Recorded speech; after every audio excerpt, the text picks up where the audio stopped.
Today I'm going to take everyone to Spain. Let's do an interpretation of the truly exquisite Chopin of the Iberian Peninsula. He is Granados. As a composer, everyone considers him the Chopin of Spain. It's very, very lyrical and has a poetic and picturesque quality. And this piece is from a suite called Goyescas, this suite. As you all know, Goya is a very famous, great painter.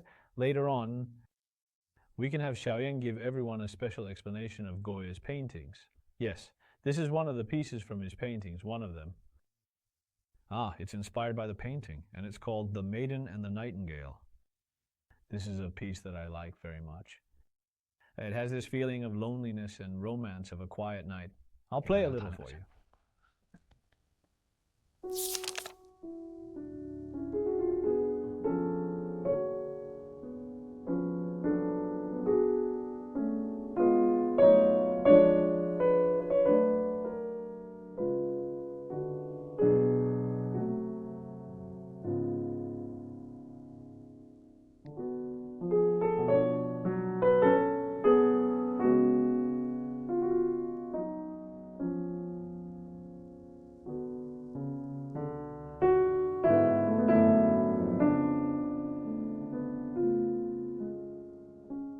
But its prelude is quite long.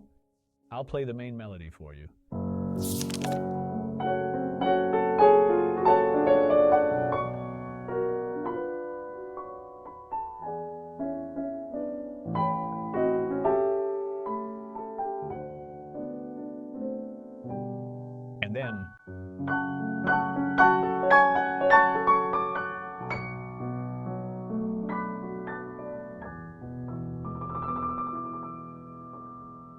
And then I'll play the Nightingale part for you, so you can enjoy it.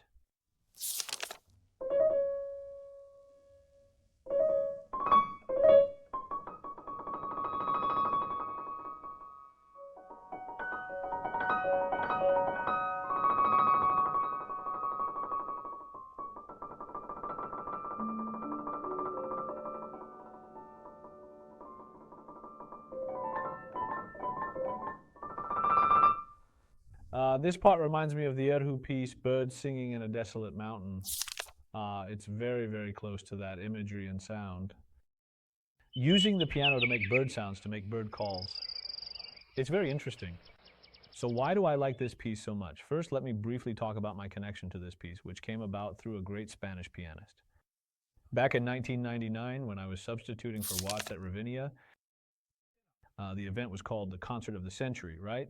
So besides Watts, whom I was substituting for, there were many, many great pianists that night, including Fleischer and another very, very, very famous piano master, a female pianist, who was one of the top pianists in the world at the time, de Larrocha. Alicia de Larrocha. At that concert, she played The Maiden and the Nightingale, and she also played another piece. She played two pieces from Goyescas, because she was the one who made this suite by Granados famous around the world. So hers was the authentic original version. Both are from Barcelona. Just like the composer, they were deeply influenced by the Catalan style. This piece has a very close connection with the local music. Her live performance at that time, I was intoxicated by it, intoxicated, that sound.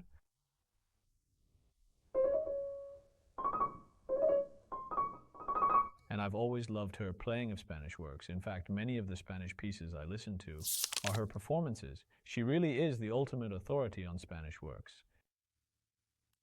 And then, at that concert, when I met her backstage, she said to me, "I see your rise and the curtain call for our generation of pianists." Of course, I joked with her. I said, "You're still young? What do you mean, curtain call?" I said, "I've been listening to your music all this time, and I'm so excited to finally meet you in person." She said she was about to retire. So, at that moment, I felt that I truly witnessed the curtain call of the greatest Spanish pianist, and she also performed this piece. It left an indelible impression on me. To this day, I still remember the sound and the flavor of her playing. So, let's talk a little about Spanish music. Spanish music, well, it's actually quite interesting because Spain, the country itself, isn't that large, but because of its modern expansion and also its extremely, international path, its music contains many different styles. For example, the Catalan style is, well, it's relatively in the same vein as European music.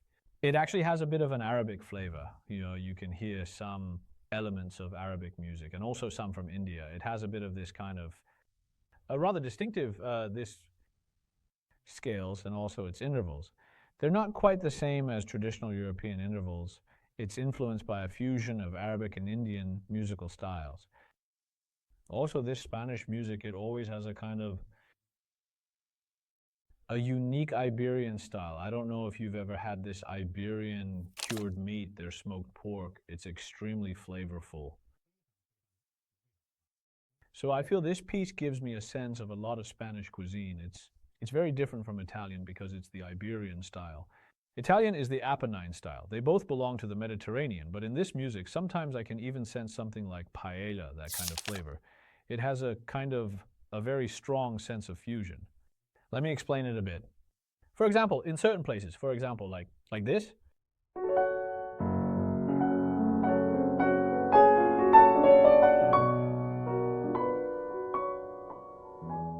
Every time it has this kind of...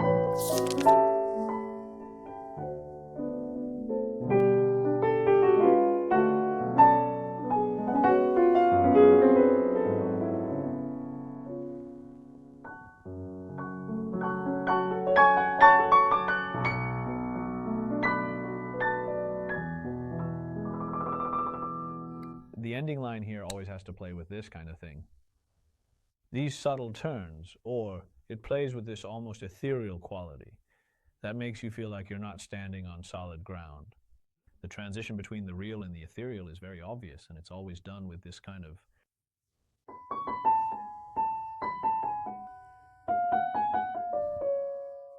So sometimes when you hear a bit of a Middle Eastern flavor, that's intentional. It's just that style. And also, it's often the case that you might even feel a bit of an Egyptian, that kind of musical style. It's also intentional to take its music and with this more traditional European music, create some stylistic variations. It's also intentional. It's intentionally leaning a bit in that direction, a bit towards the Middle East, including some Indian style. And then at the same time, you feel that this music is a bit like Chopin and Debussy, a kind of mix of the Romantic and Impressionist schools, that kind of style. So when playing Spanish music, you have to be patient. You must experience its flavor. You can't rush to just play the notes, because I personally believe that for Spanish works, the flavor is more important than playing it perfectly. A lot of what makes it special is mainly about the unique and distinctive flavor that it possesses. And then, perhaps you should take the time to listen more carefully to some of their traditional folk songs, as well as some of their local songs from the region. Listening to these pieces of music will definitely give you great inspiration and valuable ideas for playing these pieces yourself. Point. Well, I'm very happy to say that about 10 years ago, I had the wonderful opportunity to be at the famous Prado Museum in Madrid, Spain.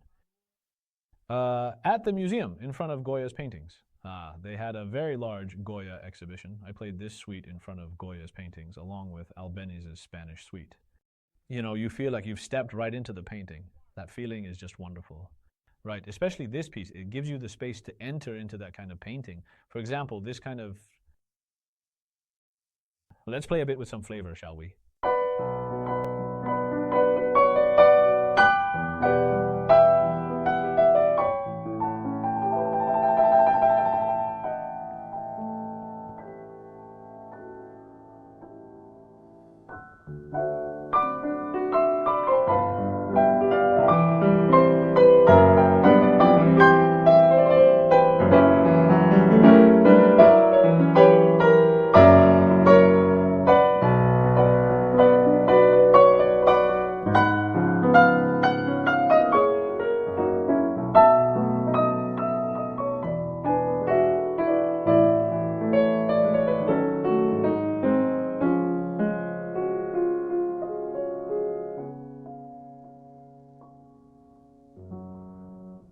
That passage just now, I think it's really full of so much flavor. This kind of...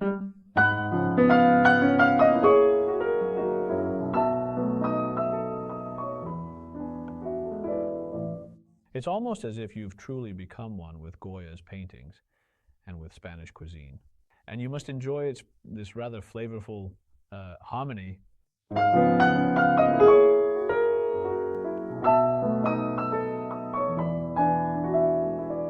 You must enjoy this. Don't rush. Don't play it too fast. You must take this very slightly bewitching kind of harmony and really, really enjoy the process. Every time I play these Spanish pieces, especially those by Granados, I feel the harmony is truly like a kaleidoscope. And it's not just like a kaleidoscope, it has its own unique character. It's like when you play each piece, it feels like it's telling a different story about a different place in Spain or a landscape in Catalonia, a painting. So I feel that this piece and fine art, sculpture, and the local customs and culture, that whole feeling are combined very, very well. I think this is also something that Chinese works in their future development can also learn from. It truly transplants all that flavor onto the piano. So I hope that when you all play Granados, you can feel this exotic charm. So for Spanish pieces, as I just said, it's ethereal and solid, solid and ethereal. It's not always solid, nor is it always ethereal. So when you're practicing, don't always play in a straight line. For example, at the beginning,